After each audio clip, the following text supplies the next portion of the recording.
اور فرمایا میری نسل میں سے ایک فرد ہوگا جسے اس باپ کے ساتھ خون لٹکایا جائے گا۔ مولا امیر المومنین کی محبت، رسالت امام کی محبت، جناب سیدہ کی محبت جناب زید کے ساتھ یہ تھی۔ جناب زید کو اہل بیت کہا کرتے تھے قرآن کا ساتھی،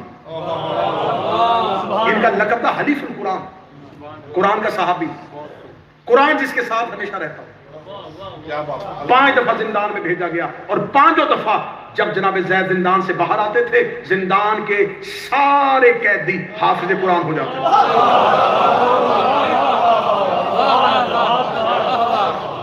جناب زید کے ساتھ زندگی گزارنے والے جتنے بھی صحابہ تھے، جتنے بھی ساتھی تھے جو قید خانے میں رہتے تھے، کاش وقت کے دامن میں وسعت ہوتی، یوسف کے قید خانے میں بھی ساتھی تھے، زید کے قید خانے میں بھی ساتھی تھے۔ وہ صرف خوابوں کی تعبیر پوچھتے تھے، یہ قرآن کی تفسیر بتاتے تھے۔ انہیں کہا جاتا ہے یہ قرآن کا حلیف ہے، یہ قرآن کا صحابی۔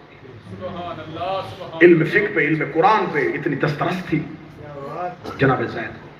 اب جناب زید کا انقلاب کب شروع ہوا؟ جناب زید نے یہ انقلاب کیسے برپا کیا، قیام کیسے کیا؟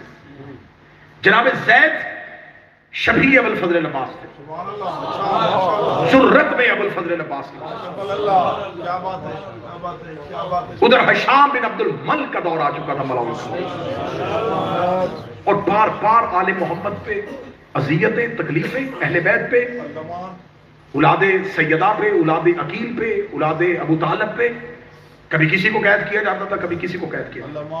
ایک اردو محاورہ آپ نے بہت کثرت سے بچپن سے سنا ہوگا کہ ذلت کی زندگی سے عزت کی موت، یہ جناب زید کا فرمان۔ اسے لوگ کوئی شیخ سعدی کے ساتھ کر دیتا ہے، کوئی کسی کے ساتھ کر دیتا ہے، یہ صرف فرمان نہیں، یہ جناب زید کا نعرہ تھا۔ ماشاءاللہ۔ جب جناب زید کو بار بار بلایا جاتا تھا، بار بار، جناب زید رہتے تھے مدینہ میں اور انہیں دوبارہ طلب کر لیا جاتا تھا، انہیں شام بلا لیا جاتا تھا۔ جناب زید شام پہنچے تو اس ملعون نے جناب زید کو کافی دیر دربار میں کھڑا رکھا ہے شام میں، اور کافی دیر کے بعد اس نے کہا یہ کون ہے جو مدینے سے جس کو لے کے آئے؟ انہوں نے کہا یہ علی بن الحسین کا بیٹا۔ کہنے لگا اچھا اچھا یہ اس کنیز کا بیٹا ہے۔ اس نے دربار میں جناب زید کو تانا دیا۔ جناب زید کی جرأت دیکھیے گا، جناب زید نے دربار میں کھڑے ہو کے کہا تو نے مجھے کہا ہے کہ میں کنیز کا بیٹا ہوں، بتا تو ابراہیم کی ماں ہاجرہ کے بارے میں کیا کہے گا؟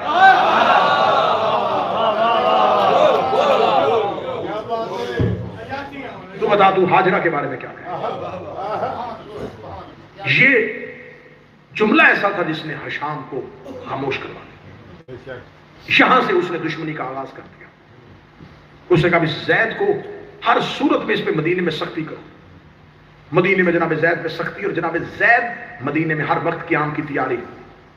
واقعہ حرہ ہو چکا تھا، خانہ کعبہ میں آگ برسائی جا چکی تھی، یہ سارے معاملات ہو چکے تھے، اور جناب زید لوگوں کے اندر تحریک پیدا کر رہے تھے۔ کب اٹھو گے؟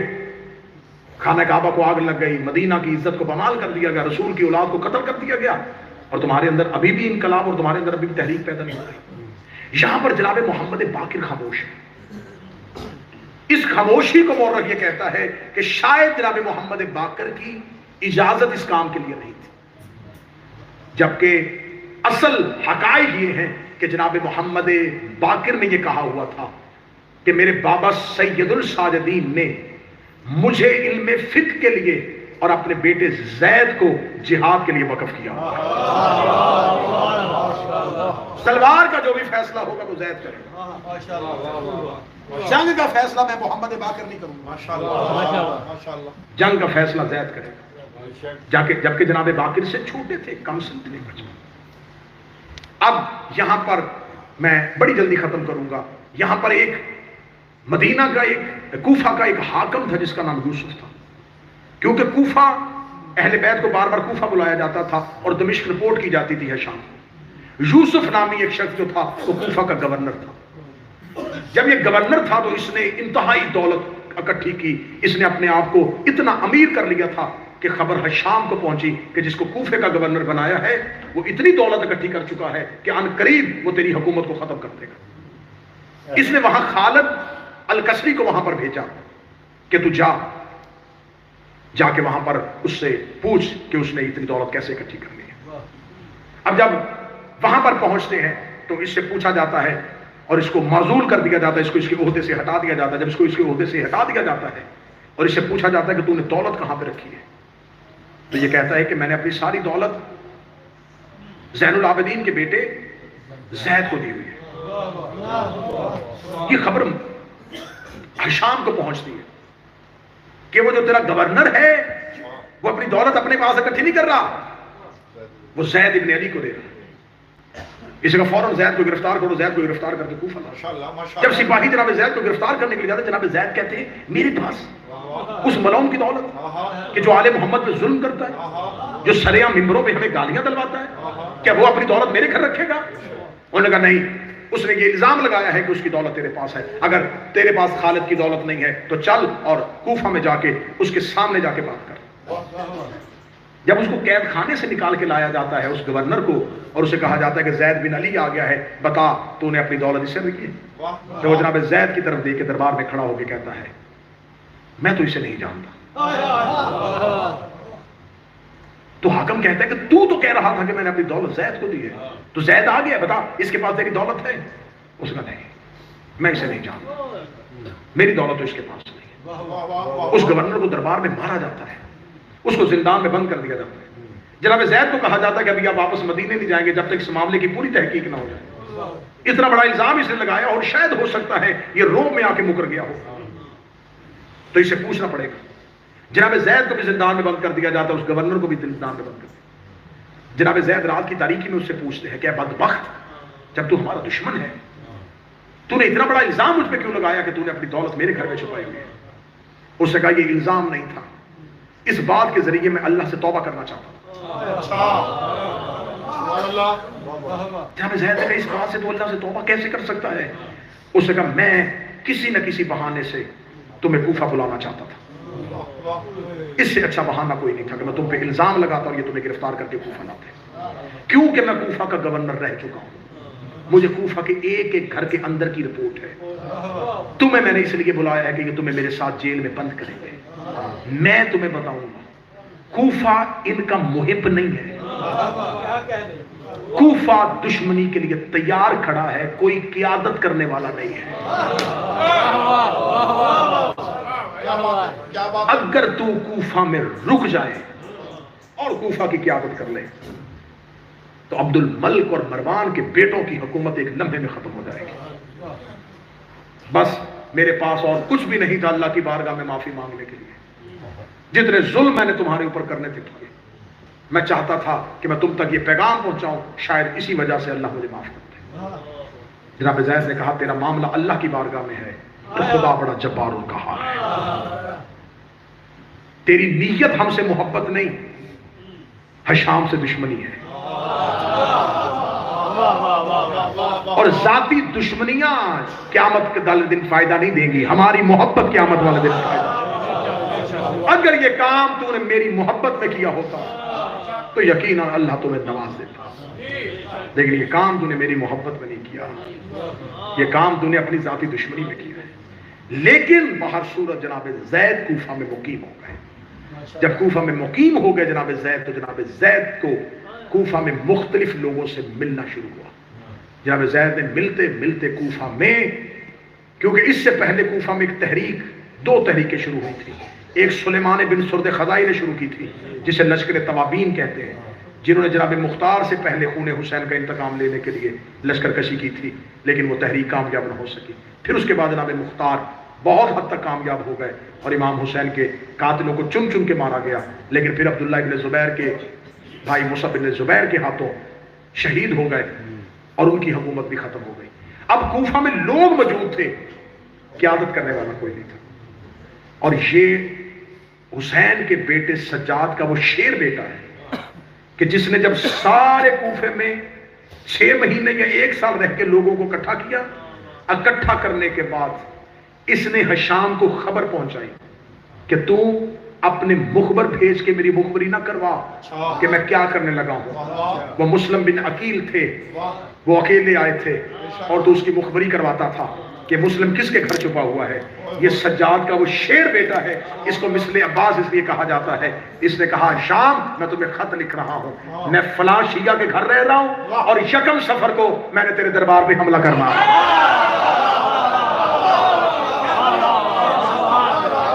یہ آل محمد کے گھر کا وہ شیر ہے جس نے تاریخ اور وقت بتا کے، کیا بات، 121 ہجری ہوگی، یکم سفر ہوگا۔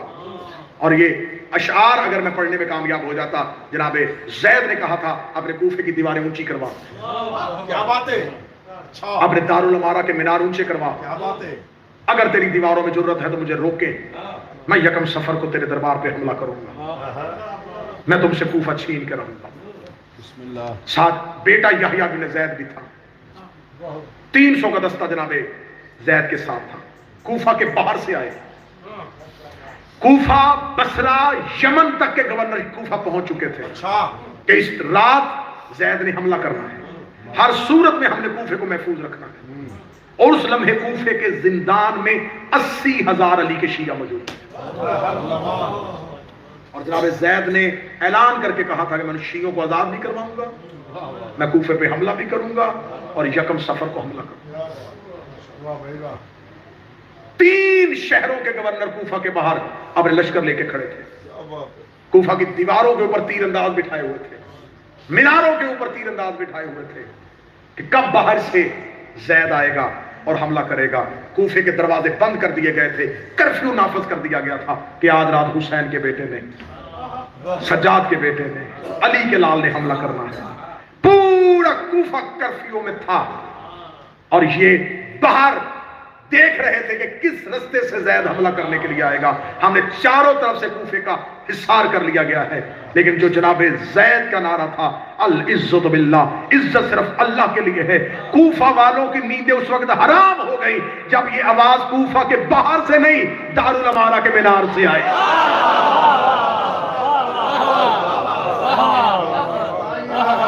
یہ رستے رو کے بیٹھے تھے اور دارالعمارہ کے اوپر سے زید بول رہا، یہ حیران رہ گئے کہ ہم تو سمجھ رہے تھے کہ زید باہر سے حملہ کرے گا، لیکن کسے کیا خبر تھی کہ زید کوفہ کے اندر موجود تھا۔ اندر سے جناب زید نے حملہ کیا، اور حملے کا آغاز کہاں سے کیا؟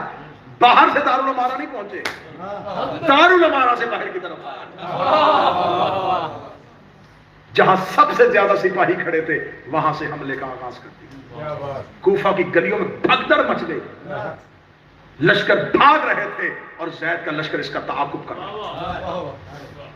تعاقب کرنے کے بعد کوفہ کی مرکزی مسجد سے اعلان ہوا کہ کوفہ کے رہنے والے مرکزی مسجد میں پہنچو، جلدی مسجد میں پہنچو تاکہ ہم تمہیں امان دیں۔ جناب زید گلیوں میں اعلان کر رہے تھے ان کے دھوکے میں نہ آنا، کوفہ والوں یہ تمہیں امان نہیں دیں گے، امان تمہیں سجاد کا بیٹا دے گا۔ کوفہ والوں تم نے بڑی بے وفائیاں کی ہیں، تم نے میرے دادا علی کے ساتھ بے وفائی کی تھی، حسن کے ساتھ بے وفائی کی تھی، مسلم کے ساتھ بے وفائی کی تھی، میرے ساتھ بے وفائی نہ کرنا۔